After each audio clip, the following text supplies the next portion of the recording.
जन उत्तराखंड बुलेटिन की शुरुआत करेंगे, लेकिन उससे पहले एक नजर हेडलाइंस पर।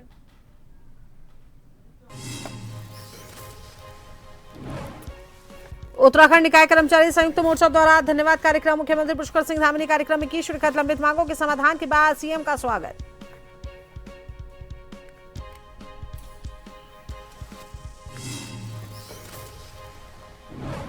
सीमा पर जवानों को मिलेगा पहाड़ का ताजा खाना। आईटीबीपी उत्तराखंड औद्योगिक परिषद में एमओयू। किसानों की आय बढ़ाने के लिए बड़ी पहल।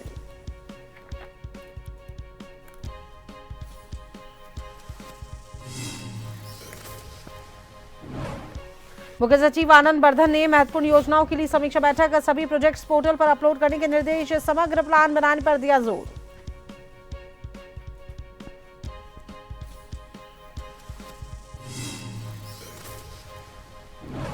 देहरादून में श्रीमद् भागवत कथा का आयोजन। देवकीनंदन ठाकुर कर रहे प्रवचन। सीएम धामी ने भी पहुंच लिया आशीर्वाद।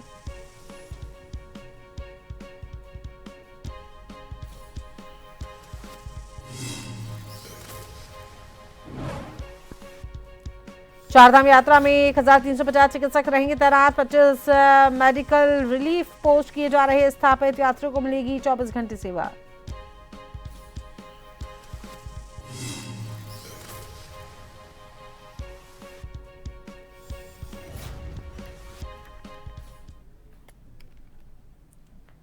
देहरादून में उत्तराखंड निकाय कर्मचारी संयुक्त मोर्चा द्वारा आयोजित एक धन्यवाद कार्यक्रम में पुष्कर सिंह धामी ने शिरकत की।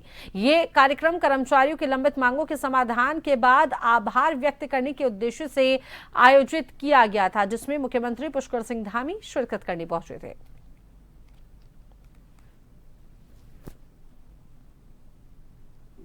हमारी सरकार का स्पष्ट मत है कि प्रत्येक कर्मचारी को सम्मान, सुरक्षा और बेहतर वातावरण मिलना चाहिए। एक अच्छा परिवेश मिलना चाहिए जिससे हमारे सभी कर्मचारी भाई बहन और अधिक ऊर्जा के साथ उत्तराखंड के विकास में अपनी भागीदारी निभाते रहें, अपना योगदान देते रहें। भाइयों बहनों, आदरणीय प्रधानमंत्री श्री नरेंद्र मोदी जी ने सबका साथ, सबका विकास, सबका विश्वास, सबका प्रयास इस मंत्र के साथ भारत को आज विकास और समृद्धि की नई ऊंचाइयों पर पहुंचाने का कार्य कर रहे हैं, जिसके अंतर्गत स्वच्छ भारत मिशन के माध्यम से आज देश के शहरों और कस्बों में सफाई को एक जन आंदोलन बनाया गया है। देहरादून में श्रीमद् भागवत कथा के 6वें दिवस पर भव्य धार्मिक आयोजन हुआ, जिसमें प्रसिद्ध कथावाचक देवकीनंदन ठाकुर के सानिध्य में श्रद्धालुओं ने बड़ी संख्या में भाग लिया।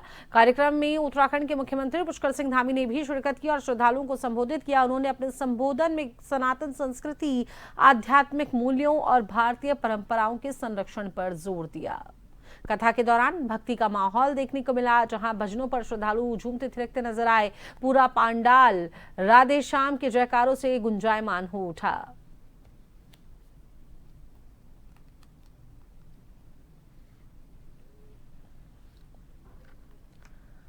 मुख्यमंत्री पुष्कर सिंह धामी ने सेवानिवृत्त ब्रिगेडियर मुकेश जोशी के निधन पर उनके जौहरी देहरादून स्थित आवास पर पहुंचकर उन्हें श्रद्धांजलि दी। मुख्यमंत्री ने इस दौरान उनके परिजनों से भेंट कर अपनी शोक संवेदनाएं व्यक्त की। मुख्यमंत्री ने दिवंगत आत्मा की शांति और शोकाकुल परिवारजनों को धैर्य प्रदान करने की ईश्वर से प्रार्थना की और मुख्यमंत्री ने कहा कि इस दुर्भाग्यपूर्ण घटना में शामिल दोषियों पर कठोर कार्रवाई सुनिश्चित की जाएगी। उन्होंने ये भी कहा कि आम जनता की सुरक्षा हमारी प्राथमिकता है। अधिकारियों को प्रदेश में ऑपरेशन प्रहार चलाकर अवांछित और हुड़दंग करने वाले तत्वों के खिलाफ सख्त कार्रवाई के निर्देश उन्होंने दिए हैं।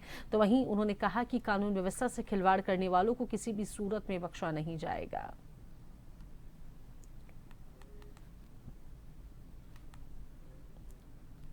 मुख्यमंत्री पुष्कर सिंह धामी की उपस्थिति में मुख्यमंत्री आवास में वाइब्रेंट विलेज कार्यक्रम के अंतर्गत भारत तिब्बत सीमा पुलिस बल की उत्तराखंड में तैनात वाहिनियों के लिए स्थानीय उत्पादों की आपूर्ति सुनिश्चित करने के लिए भारत तिब्बत सीमा पुलिस बल और उत्तराखंड औद्योगिक परिषद के मध्य समझौता ज्ञापन पर हस्ताक्षर किए गए।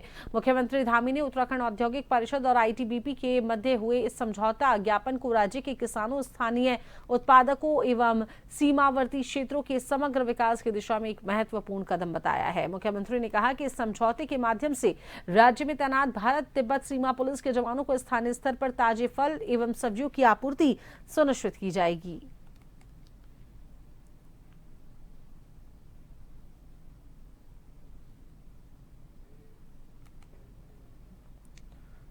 मुख्य सचिव आनंद बर्धन ने निर्देश दिए हैं कि राज्य एवं केंद्र पोषित सभी महत्वपूर्ण योजनाओं की समीक्षा अब स्टेट प्रगति पोर्टल के माध्यम से की जाएगी। विभागों को अपनी योजनाएं शीघ्र पोर्टल पर अपलोड करने और प्रोजेक्ट्स के माइलस्टोन तय करने को कहा गया है ताकि प्रगति पर प्रभावी निगरानी रखी जा सके। मुख्य सचिव ने सभी विभागों की स्वरोजगार योजनाओं को पोर्टल में शामिल कर पिछले 3 से 5 वर्षों का विश्लेषण करने के निर्देश दिए हैं। स्वास्थ्य विभाग की समीक्षा में अस्पताल निर्माण के साथ मैन पावर, मशीन अपग्रेडेशन और बेसमेंट पार्किंग सहित समग्र योजना बनाने पर जोर दिया गया है।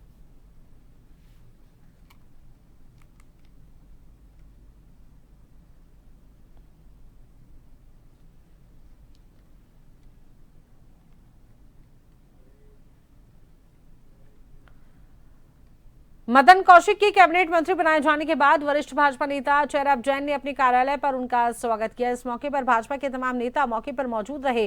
तो वहीं चेराब जैन ने कहा कि हरिद्वार जिले के लिए बड़े ये फख्र की बात है कि जहां एक साथ 2 लोगों को कैबिनेट मंत्री बनाया गया है और उन्हें उम्मीद है कि मदन कौशिक हरिद्वार की जनता के लिए वे अच्छा कार्य करने का काम करेंगे। तो वहीं मदन कौशिक ने कहा कि चेराब जैन के बुलावे पर वह रुड़की पहुंचे और उन्होंने ये भी कहा कि अब 2027 के चुनावों को लेकर वह पूरी तरीके से तैयारी में जुट गए हैं और उत्तराखंड में तीसरी बार भी भारतीय जनता पार्टी की सरकार बनने जा रही है।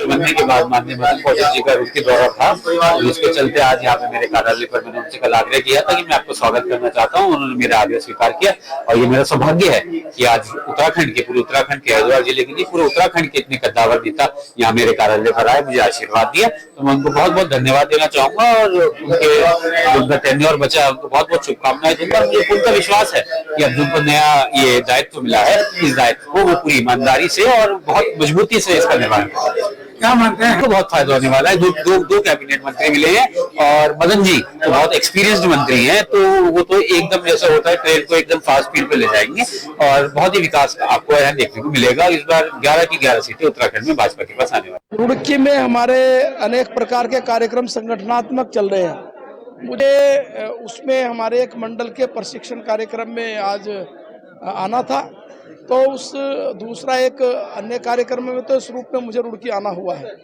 तो रुड़की आने पर भाई चिरब जी के कार्यालय पर आया हूँ।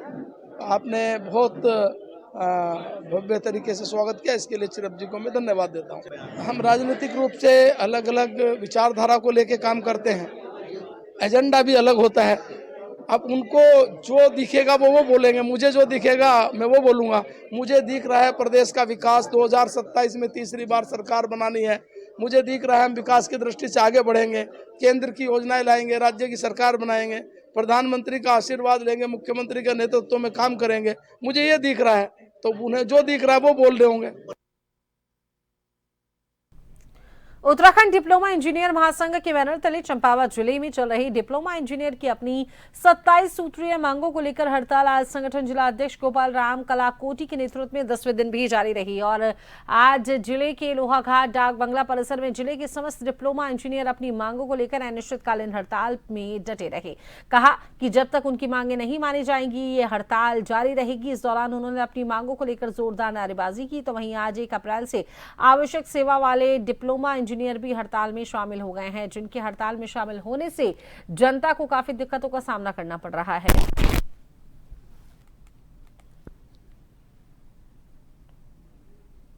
ये मांगे ही नहीं समस्या है और अनिश्चितकालीन हमारी हड़ताल चली है। कल हमने आदरणीय मुख्यमंत्री जी को भी ज्ञापन दिया और उन्होंने आश्वासन दिया है। अभी तक हमारी जो मांग है उनमें कोई उन लोगों ने सकारात्मक रवैया नहीं अपनाया है और हम लोग ऐसे डटे रहेंगे।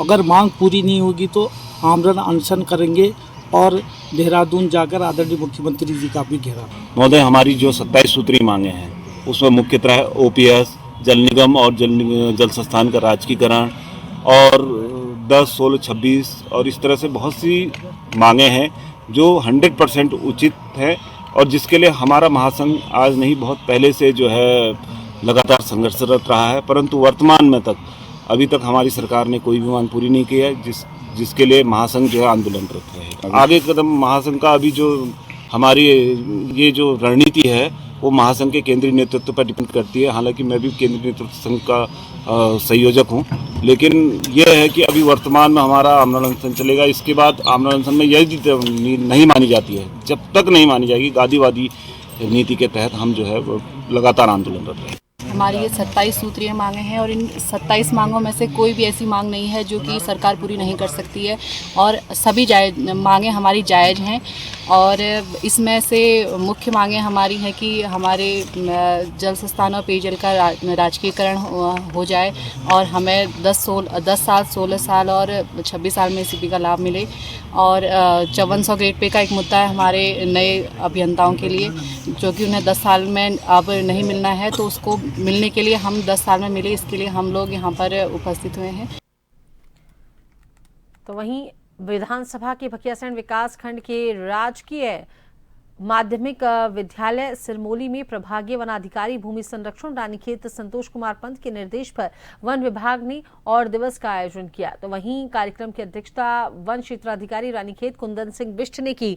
कार्यक्रम के दौरान स्कूली बच्चों को और दिवस के अवसर पर वन अग्नि के प्रति जागरूक किया गया तथा वन अग्नि से बचाव और उसके दुष्कर्मों के बारे में विस्तार से जानकारी दी गई। वन दरोगा दिनेश चंद्र पंत ने रानीखेत रेंज के विभिन्न वन पंचायत क्षेत्रों में भी और दिवस के अवसर पर लाउड स्पीकर के माध्यम से ग्रामीणों को वन अग्नि के प्रति जागरूक किया। वन क्षेत्राधिकारी ताड़ीखेत कुंदन सिंह बिष्ट ने कहा कि जंगल हमारी अमूल्य संपत्ति है, जिसकी सुरक्षा करना हम सभी की जिम्मेदारी है। उन्होंने कहा कि वन अग्नि से न केवल वन संपदा को नुकसान होता है, बल्कि पर्यावरण, वन्य जीव और मानव जीवन पर भी इसका बुरा प्रभाव पड़ता है।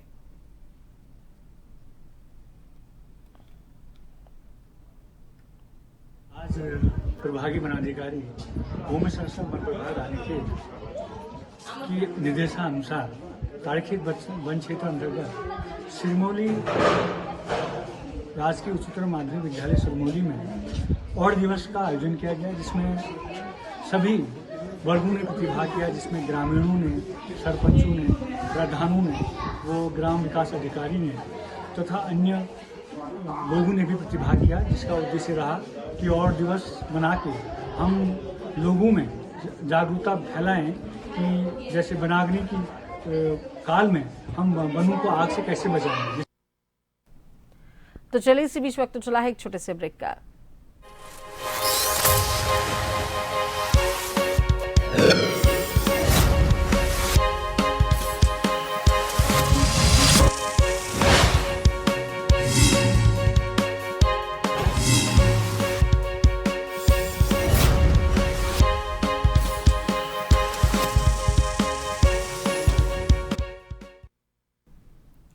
ब्रेक के बाद एक बार फिर से स्वागत है। चलिए खबरों के सिलसिले को आगे बढ़ाएंगे। तो लोहाघाट चंपावत घाट राष्ट्रीय राजमार्ग में लोहाघाट के तल्ला चांदमारी स्थित आरा मशीन के पास बन रहे कलमट के पास सड़क में बने जानलेवा गड्ढे से कभी भी बड़ी दुर्घटना हो सकती है।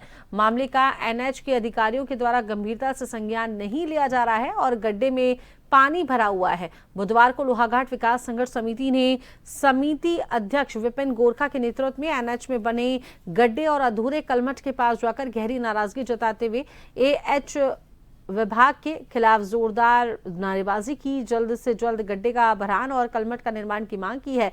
इस दौरान आक्रोशित समिति सदस्यों ने सड़क में बने गड्ढे में पौधारोपण कर अपना आक्रोश जताया।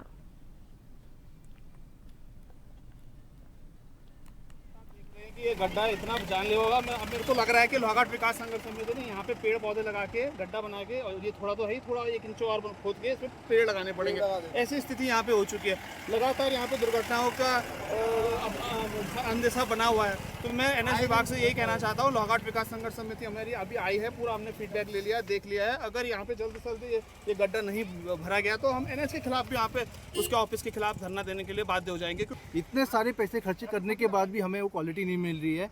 मैं देख रहा हूँ कि यहाँ से लेके लोहाघाट रोड में भी करीब 4 जगहों से निर्माण कार्य लास्ट 2 महीने से चल रहा है और वो सिर्फ चलते जा रहा है। लोग अपनी मर्जी से काम कर रहे हैं, उन्हें जनता की सुविधा से कोई परवाह नहीं है, जबकि ये राजमार्ग है और इसकी व्यवस्था तुरंत होनी चाहिए। नाम है एनएच, राष्ट्रीय राजमार्ग, इससे बड़ा दुर्भाग्य क्या हो सकता है। हमने देखा बहुत जगह काम होता, बड़ी बड़ी रोडें बनती हैं, 8 लाइन की बन रही हैं, लेकिन कलवट जैसे कामों को एक रात में पूरा करके ये रोड क्लियर करते हैं। लेकिन ये महीनों से पड़ा हुआ है और एक तरफ कलवट के लिए गड्ढा खोदा तैयार है, दूसरी तरफ सड़क में गड्ढा बना हुआ है। उत्तराखंड में नए सिलेबस को लेकर सियासत अब तेज हो गई है। विपक्ष सरकार पर शिक्षा में पक्षपात और भगवाकरण के आरोप लगा रहा है। कांग्रेस राष्ट्रीय प्रवक्ता सुजाता पॉल ने कहा कि नई शिक्षा नीति में राज्यों को बदलाव का अधिकार है, लेकिन उत्तराखंड में पारदर्शिता की कमी है। उन्होंने ये आरोप लगाया है कि सिलेबस में एक खास विचारधारा को बढ़ावा दिया जा रहा है, जबकि अन्य संस्कृतियों को नजरअंदाज किया जा रहा है। उनके मुताबिक शिक्षा के साथ इस तरह की राजनीति बच्चों के भविष्य के लिए ठीक नहीं है।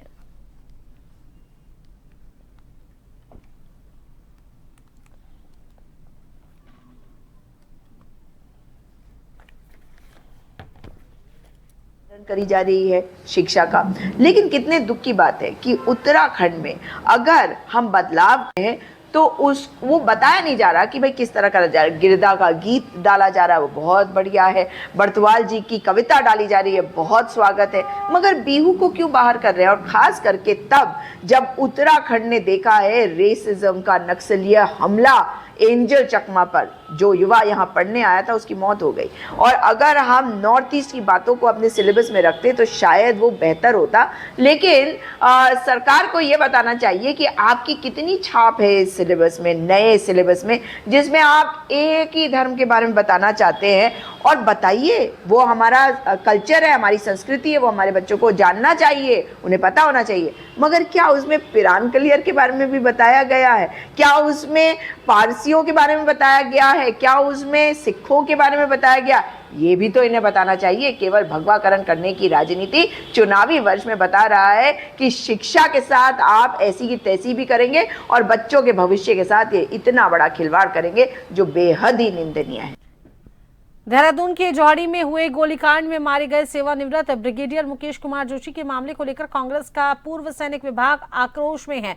पूर्व सैनिक विभाग के राष्ट्रीय अध्यक्ष कर्नल रोहित चौधरी ने देहरादून पहुंचकर उनकी मौत के मामले में राज्य सरकार को चेतावनी दी है और कहा है कि इस सरकार में पूर्व सैनिक और उनके परिवार की सुरक्षा के साथ लगातार खिलवाड़ हो रहा है। ऐसे में ये बर्दाश्त नहीं किया जाएगा। जिस तरह से एक रिटायर्ड ब्रिगेडियर को मॉर्निंग वॉक करते हुए गोली मार दी जा रही है, ये कानून व्यवस्था के बिगड़ते हालातों को जाहिर करता है और राज्य सरकार सब कुछ देखकर मूक दर्शक बनी हुई है।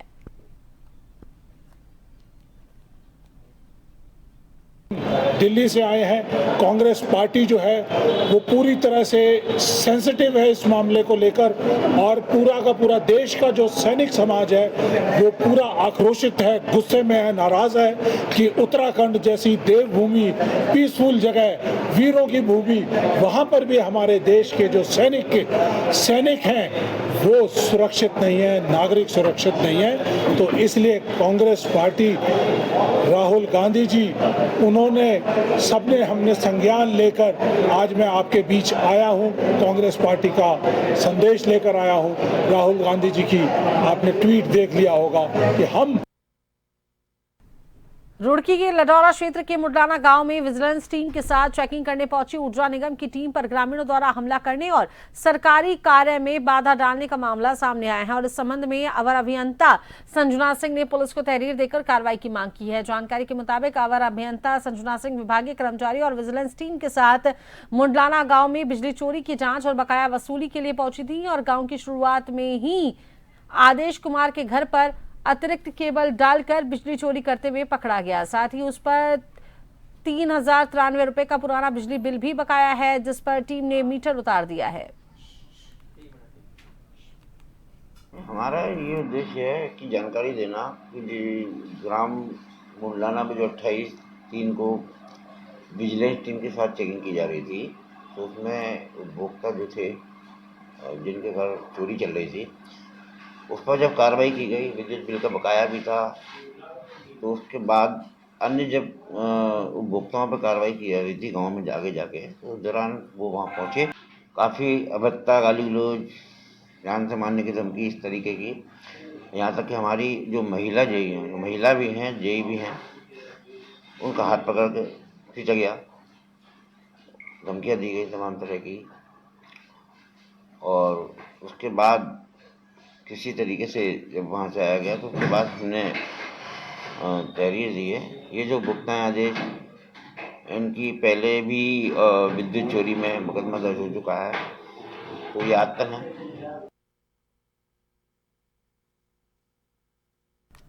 तो चलिए आखिर में अब एक नजर हेडलाइंस पर।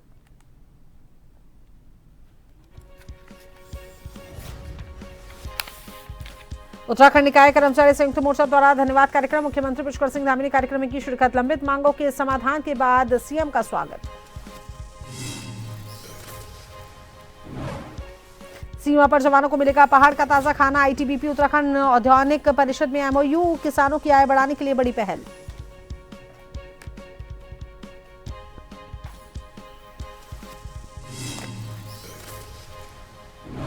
मुख्य सचिव आनंद बर्धन ने महत्वपूर्ण योजनाओं के लिए समीक्षा बैठक, सभी प्रोजेक्ट्स पोर्टल पर अपलोड करने के निर्देश, समग्र प्लान बनाने पर दिया जोर।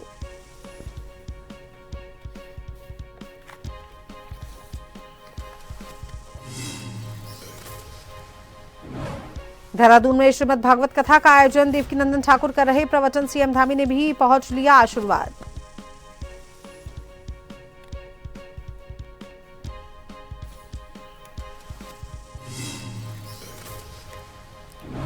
चारधाम यात्रा में 1350 चिकित्सक रहेंगे तैनात, 25 मेडिकल रिलीफ पोस्ट किए जा रहे स्थापित, यात्रियों को मिलेगी 24 घंटे सेवा।